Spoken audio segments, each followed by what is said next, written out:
GTA Vice City managed to capture the essence of the 80s in a way that no other game has ever done before or since. It's a game that wears its influences on its sleeve, and goddamn does it look incredible doing so.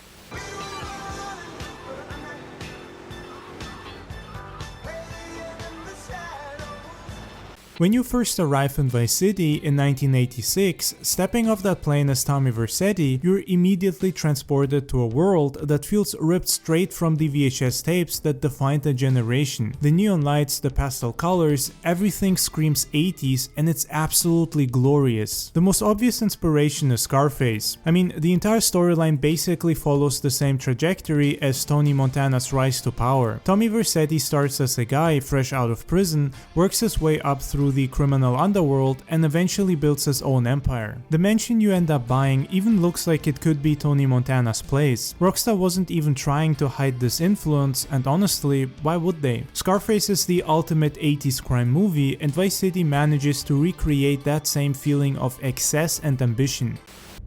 You're gonna find out who took our cocaine, and then we're gonna kill them.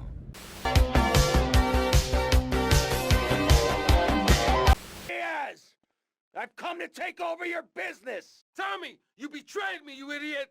Say hello to my little friend! But it doesn't stop there. Miami Vice is obviously a huge influence on the aesthetic and atmosphere. The entire color palette of the game, with those iconic pink and teal combinations, feels like it was pulled directly from the show. The way the city looks at night, with all the neon reflecting off the wet streets, feels like pure Miami Vice.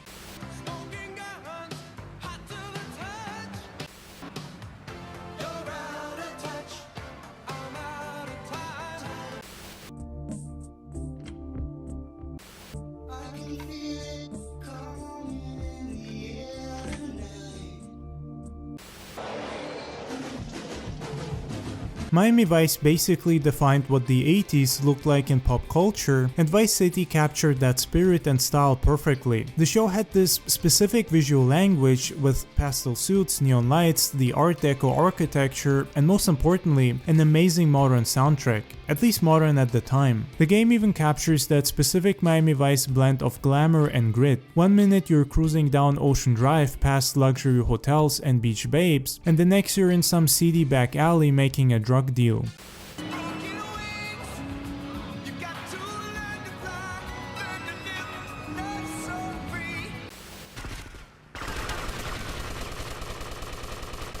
You're messing with the king!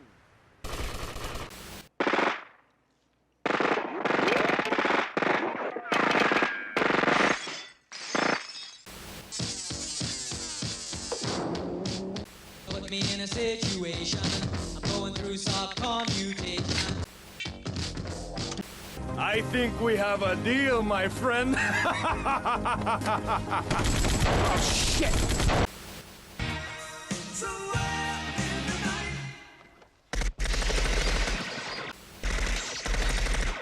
The game also borrows heavily from other 80s classics, and definitely vibes from movies like To Live and Die in LA. Vice City captures the entire vibe of being a criminal in the 80s, when everything felt bigger and more dangerous, but also strangely optimistic.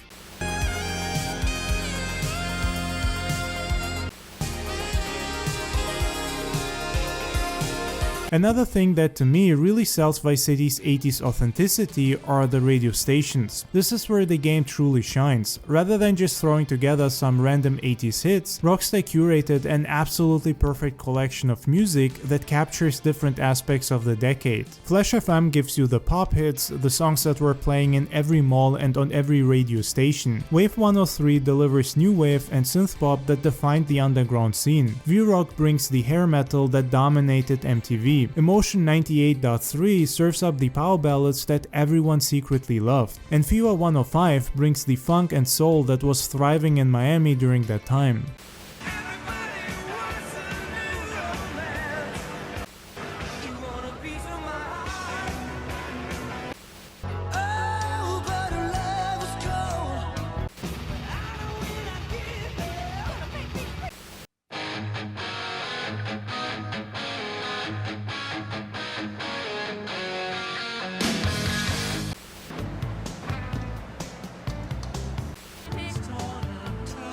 The genius of it is that you can basically soundtrack your entire criminal rampage to whatever mood you're in. Want to feel like a badass while driving through downtown? Put on some Hall & Oates or Michael Jackson. Need something heavier while you're shooting up a gang hideout? V-Rock has got you covered with Motley Crue or Quiet Riot. It's insane how much these radio stations add to the immersion. You're not just playing a game set in the 80s, you're living in the 80s, and if you never grew up in that decade, you're also experiencing the phenomenon of fake nostalgia.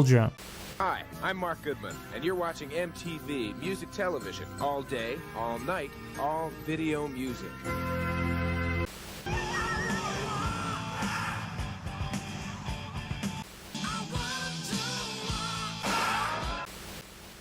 Hey little sister, what have you done?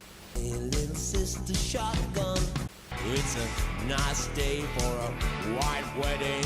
The character design in Vice City is also peak 80s. Tommy Vercetti himself starts out in that classic Hawaiian shirt, which becomes iconic for the game and also reminds me heavily of Magnum P.I. Sometimes everything goes exactly as planned. Vice City came out in 2002, and even back then it was already a nostalgia trip. But here's the thing, the 80s nostalgia that Vice City helped popularize is still going strong today. The game basically predicted that we'd all be obsessed with the decade for years to come. And back to pushing right and left, take it right, and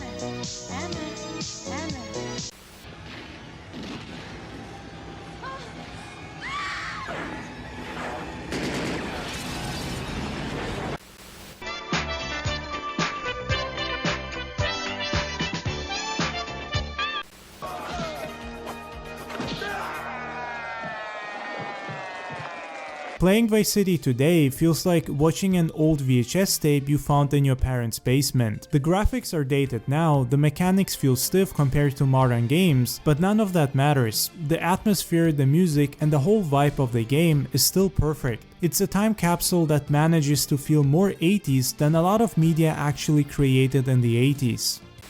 That was my money, Tommy! My money!